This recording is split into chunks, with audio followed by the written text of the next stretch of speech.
Cyanide Mohankumar എങ്ങനെ cyanide മോഹനായി? 1963 കർണാടകയിലെ ഒരു ഗ്രാമപ്രദേശത്ത് ജനിച്ച മോഹൻകുമാർ പിന്നീട് 2003-09 വരെ 20ഓളം പെൺകുട്ടികളെ പീഡിപ്പിച്ച് കൊല ചെയ്യപ്പെടുത്തി. പുള്ളിയുടെ കഥ ആസ്പദമാക്കിയാണ് 2023 റിലീസായ ദാഡ് എന്ന് പറഞ്ഞ സീരീസ് വന്നിരിക്കുന്നത്.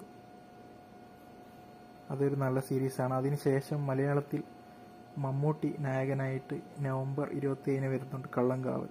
ഈ കള്ളങ്കാവലിൻ്റെ പ്ലോട്ടും ഇതും സെയിം ആയിട്ടാണ്. ഒരു സൈനൈഡ് മോഹനൻ്റെ കഥയാണെന്ന് ഒരു റൂമറുണ്ട്. അങ്ങനെയാണെങ്കിൽ ഈ ദാഡ് കണ്ടവർക്ക് കള്ളങ്കാവൽ ഒരു കല്ലുകടിയായിരിക്കും. മീൻസ് ഓൾറെഡി കണ്ട സംഭവം തന്നെ നടന്മാർ ചെയ്യുന്നു എന്നല്ലാതെ അതിന് മുകളിൽ മമ്മൂട്ടിക്ക് എന്ത് ചെയ്യാൻ കഴിയുമെന്ന് നമുക്ക് നോക്കാം. കള്ളങ്കാവൽ സൈനൈഡ് മോഹനാവല്ലേ എന്നാണ് എൻ്റെ പ്രാർത്ഥന. അത് ആസ്വാദനത്തെ വല്ലാതെ ബാധിക്കാൻ ചാൻസ് ഉണ്ട്.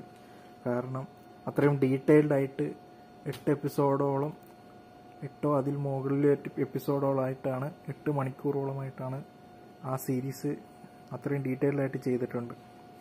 അത് ഒരു 2 മണിക്കൂറിൽ ഇത്രയും 20 കൊലപാതകങ്ങൾ എല്ലാം ചെയ്തിട്ട് ഒരു പടം വരുമ്പോൾ എങ്ങനെയാവുമെന്ന് എനിക്കറിയില്ല. നമുക്ക് കണ്ടു നോക്കാം.